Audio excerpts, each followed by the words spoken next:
Welcome to our channel. So ఈ దివ్య భరణిని చూస్తే ఎంతమందికి ఇరిటేషన్ వచ్చింది అనేది కామెంట్ చేయండి. నాకైతే ఆమె భరణి గారు తనకేం తను ఆడదాం అనుకుంటుంటే ఈమె వచ్చి మీరు నాతో ఉండట్లేదు, మీరు నన్ను చూడట్లేదు, ఆ ఏడుపు ఏందో, ఆ ఇరిటేషన్ ఏందో అసలు నాకు వరస్ట్ అనిపిస్తుంది దివ్యని చూస్తే.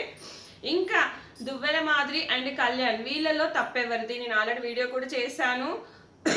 ఖచ్చితంగా ఇక్కడ దువ్వెల మాదిరి లైవ్లో చెప్తుంది, కావాలని లొల్లి చేశానని చెప్తుంది. అదేంటో కూడా క్లియర్గా మాట్లాడుకుందాము. అలాగే మనకు నామినేషన్స్ సూపర్ అనిపించాయా, పుల్లలు పెట్టేశాడా? ఈ వైల్డ్ కార్డ్స్ వచ్చేసి లైవ్లో చాలాసేపు వీళ్ళని ఇన్ఫ్లుయెన్స్ చేస్తారు, ఎవరిని నామినేట్ చేయాలి అనేది.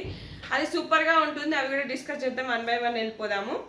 సో ఫస్ట్ మనకు స్టార్టింగ్ ఏంటి, భరణితో రమ్య, అలాగే అయేషా, నిఖిల్ కూడా మాట్లాడతారు, నిఖిల్ నాయర్ కూడా మాట్లాడతారు. మీరు చాలా బాగా ఆడతారు, మీ గేమ్ చాలా బాగుంది, బట్ ఈ బాండింగ్స్లో అన్నట్టుగా చెప్తారు. రమ్య కూడా అదే చెప్తుంది. సో ఇద్దరు భరణితో చాలాసేపు మాట్లాడతారు మనకు లైవ్లో. నేను ఆ లైవ్ వీడియో కూడా చేశాను. అక్కడ ఏంటంటే మీరు ఎక్కువగా దివ్యతో తనుజతో బాండింగ్స్ వల్ల మీ గేమ్ చెడిపోతుంది, ఇదంతా ఇది అయిపోతుందని వాళ్ళు చాలాసేపు చెప్తుంటే దివ్య కోపం వస్తుంది. దివ్య ఏడ్ చేస్తుంటుంది అనమాట నైట్ మిడ్-నైట్ లైవ్లో. అయేషా కూడా చెప్తుంది, నువ్వు వచ్చి బయట గేమ్ చూసి వచ్చి బాండింగ్ పెట్టుకున్నావు అని చెప్పేస్తుంది ముఖం మీదనే. దానివల్ల ఏడ్చుకుంటూ కూర్చుంటుంది దివ్య.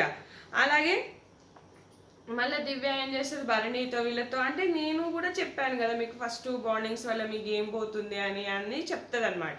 ఇక్కడ భరణి ఏమంటాడంటే, అరే అందరికీ బాండ్స్ ఉన్నాయి, నా గేమే ఎందుకు ఎఫెక్ట్ అవుతుంది ఈ బాండింగ్స్ వల్ల, నా గేమే ఎందుకు పోతుంది అని రియలైజ్ అవుతుంటుంటే, అంటే నేనే మీకు కావాలని బాండింగ్ పెట్టుకున్నానా, నేనే మీతోని మీ గేమ్ చెడగొడుతున్నానా, నేనే ఇది అవుతున్నా అని చెప్పేసి ఏడుతుంటే, ఇక్కడ మన సుమన్ అన్న, రాము వీళ్ళంతా వచ్చి, నువ్వు చిన్న పిల్లవు, నువ్వు ఎందుకు ఇంత ఏడుస్తున్నావు, నువ్వు ఏడవకు దివ్య అని చెప్పేసి ఇంకా చాలాసేపు సొల్లు డిస్కషన్ నడుస్తుంటుంది. దివ్య ఏంటంటే తను నేను జల్గా దివ్య కావాలని బాండింగ్ పెట్టుకుంటుంది. ఒక స్ట్రాంగ్ ప్లేయర్ తనతో ఉంటే తను ముందుకు వెళ్ళగలదు కాబట్టి అది ఆలోచించి పెట్టుకుంటుంది. తనుజాని కూడా దూరం చేసింది, తనుజాని ఇంకా దూరం చేస్తూనే ఉంది. సో అందరూ ఏంటంటే నామినేషన్స్ చేసేటప్పుడు కూడా దివ్యతోని నువ్వు తనుజాను విడదీసి నువ్వు దగ్గర అయ్యావు అంటే తనుజ మీద కూడా ఏడుస్తుంటుంది. అంటే తనుజ అందరికి ఏడ్చుకుంటూ నా గురించి చెప్తుంది, అందుకే నన్ను బ్యాడ్ చేస్తుందని. వీళ్ళిద్దరూ ఎప్పుడు తనుజ గురించి బ్యాడ్ చేస్తూ ఉంటారు, కానీ తనుజ ఎప్పుడు వీళ్ళది చెప్పి ఎక్కువ బ్యాడ్ చేసినట్టుగా ఎక్కడ కనవలేదు, ఏడ్చుకుంటూ చెప్పినట్టు కూడా ఎక్కడ కనవలేదు. కానీ వీళ్ళు మాత్రం భరణి కానీ దివ్య కానీ తనుజ వెనక సైడ్ బ్యాక్ పిచ్చింగ్ కంటిన్యూస్గా చేస్తున్నట్టే అనిపిస్తుంది నాకు ఎవ్రీ టైం. తనేదో నేర్పిస్తుంది. భరణి గారు ఫస్ట్ ఆ రోజు కూడా అంటే తను బ్రాడ్ మైండెడ్ కాదు, సో తను నీ లెక్క కాదు, సో అట్లా అని చెప్పి కూడా వీళ్ళు ఎక్కువ బ్యాక్ పిచ్చింగ్ చేస్తారు. తనుజ మాత్రం ఎక్కడ బ్యాక్ పిచ్చింగ్ చేసినట్టయితే నాకు అనిపించలేదబ్బా. సో మీకు ఏమైనా అనిపిస్తే చెప్పండి, కామెంట్ చేయండి. అదనమాట.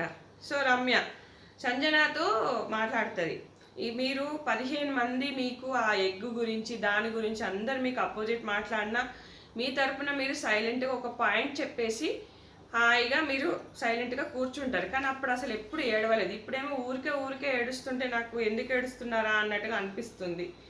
తర్వాత మాధురి, నిఖిల్, రమ్య వీళ్ళంతా మాట్లాడుకుంటారు. సో వైల్డ్ కార్డ్స్గా వచ్చాం కాబట్టి మనతో ఎవ్వరు మాట్లాడట్లేదు, మనం వెళ్తే తప్ప వాళ్ళు మాట్లాడట్లేదు. అలాగే సంజన ఒక్కతే బాగా మాట్లాడుతున్నారు, సంజన మైండ్ గేమర్ అని మాధురి గారు అంటారు. సో ఇక్కడ మాధురి ఒక మాట అంటుంది, బాండింగ్స్ పెట్టుకుంటే మనం ఎలా నామినేట్ చేస్తాము, ఎలా వాళ్ళని ఎదుర్కొంటాము, సో బాండింగ్స్ పెట్టుకోవడం కరెక్ట్ కాదు అన్నట్టుగా చెప్తుంది. అలాగే దివ్య భరణి, అలాగే రమ్య ఒకటి చెప్తుంది, నేను భరణి గారితో మాట్లాడుతుంటే దివ్య మధ్యలోకి వచ్చేసి అటుకుంటుంది అన్నట్టుగా చెప్తుంది. ఇక్కడ నచ్చలేదు అనమాట. సో నేను ఏదైనా చెప్తుంటే నన్ను చెప్పనివ్వట్లేదు. ఈమెకు దివ్యకు అర్థమైపోయింది, వీళ్ళందరూ రాగానే ముఖమే వాడిపోయింది వీళ్ళందరినీ చూసేసి. ఒక ట్రోమాలోకి వెళ్ళిపోయారు. అసలు శ్రీజ వెళ్ళిందన్న బాధ లేదు, శ్రీజ వెళ్ళిందన్న ఇది లేదు, ఎవరు బాధపడరు దాని గురించి అనిపించింది నాకైతే. అలాగే డీమాన్తో రమ్య అంటది, మా ఓటింగ్తో ఇట్లా వెళ్ళరేమో అనుకున్నాను, కానీ ఇట్లా వెళ్ళిపోయింది అని చెప్పగానే డీమాన్ అంటాడు, ఇక ఒకరి తర్వాత ఒకరు వెళ్ళక తప్పదు, ఒకరు గెలవాలంటే ఒకరు, అది లైవ్లో చూపిస్తారు, మనకి ఇక్కడ చూపించరు అనమాట.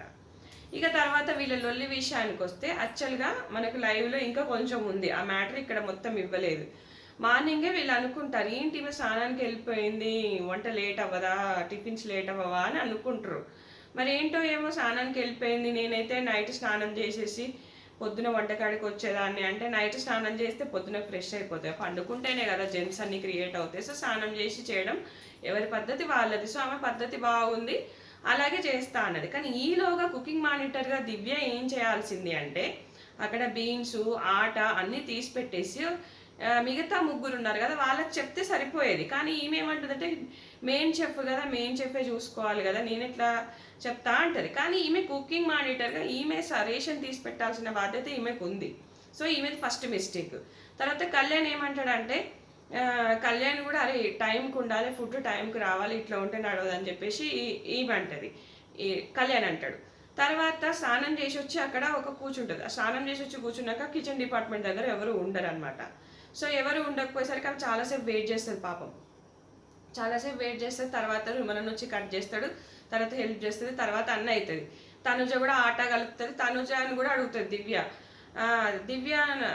తనుజ అడుగుతుంది, తనుజ నువ్వు ఒక పిండి కలపాల్సింది కదా, ఇంత లేట్ ఎందుకంటే నువ్వు చెప్పలేదు కదా అంటే నేను నైటే చెప్పిన కదా. నైట్ చెప్తుంది నిజంగానే దువ్వెల మాదిరి. కానీ కొత్త వాళ్ళు కదా, వాళ్ళకు ఫస్ట్ అర్థమయ్యే విధంగా చెప్తే బాగుంటుంది. కొత్త కాబట్టి మీరు ఇలా చేయండి ఇలా చేయండి అని చెప్తే బాగుంటుంది. తర్వాత పవన్ కళ్యాణ్ రేపటి నుంచి ఇలా ఉంటే కుదరదు ఆ డైనింగ్ టేబుల్ దగ్గర, సో మీరు ఇట్లా చేయొద్దు అంటే చెప్పండి అంటే కూర్చోండి అంటే లేదు కూర్చొని ఇలాగే వింటాను చెప్పు అంటే గట్టిగా మాట్లాడుతుంది. మాట్లాడంగానే పవన్ కళ్యాణ్ ఇంత గట్టిగా మాట్లాడకండి, వేరేలా మాట్లాడొస్తుంటే మీరు అట్లా మాట్లాడితే నేను కూడా మాట్లాడొస్తా అంటది. అక్కడికి అయిపోయింది.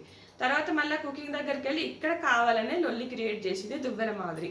వేరేలా మాట్లాడాల్సి వస్తా అనడం ఏంది అంటే ఏం మాట్లాడతాను, నేను ఏం చేసినా అని చెప్పేసి ఈమె అక్కడ తనుజతోని వీళ్ళందరితోని మాట్లాడితే తనుజ కళ్యాణ్ పిలుస్తుంది. వేరేలా అంటే సారీ అండి, మరి వేరేలా అంటే సారీ అండి. అక్కడ భరణి గారు కూడా మద్దతు చేస్తాడు. ఇక్కడ దివ్య వచ్చి లొల్లి ఇంకా పెద్దగా చేస్తుంది. ఇక్కడ ఏంటంటే అసలు యాక్చువల్గా దివ్యదే మిస్టేక్, ఇక్కడ 100% దివ్యదే మిస్టేక్. కానీ దువ్వెల మాదిరి ఇక్కడ కావాలనే లొల్లి చేస్తాను అయేషతో అని చెప్పిందంట. సో ఏంటంటే సంజన లెక్క లొల్లి క్రియేట్ చేసింది, అక్కడ పెద్దగా అయ్యేలా చేసింది. ఇక్కడ దివ్య కూడా ఓవర్గా రియాక్ట్ అవుతుంటుంది.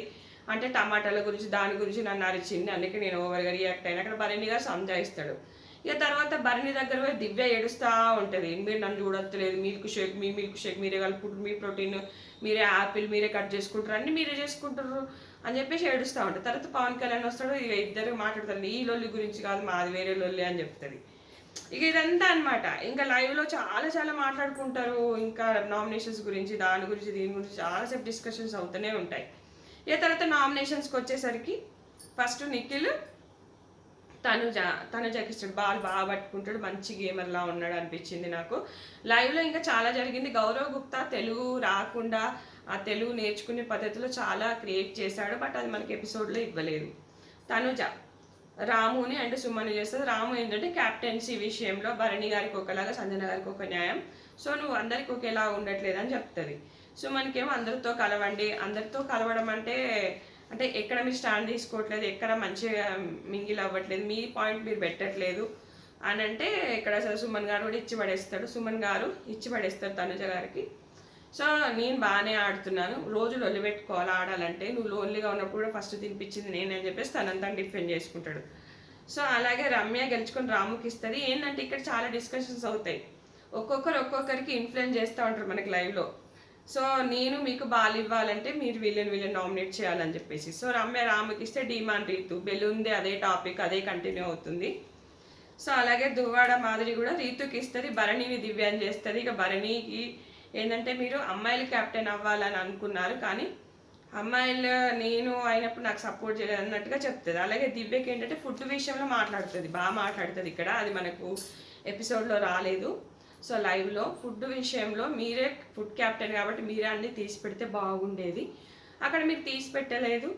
సో వాళ్ళు కొత్త వాళ్ళు కాబట్టి వాళ్ళు కన్ఫ్యూజ్ అయ్యారు. సో అక్కడ నీదే మిస్టేక్, నాకు ఆకలి వేసింది, కళ్ళు తిరిగినాయి, నాకు ఒక దోశ కూడా లేట్ అయిపోయింది ఫుడ్, అది కూడా మీ వల్లనే అన్నట్టుగా చెప్పి ఏడ్చేస్తుంది. ఇక భరణి వీళ్ళిద్దరిలో మాత్రం మన దివ్యను నామినేషన్లో పడేస్తారు. అలాగే డీమాన్ రీతులలో డీమాని నామినేషన్లో పడేస్తారు.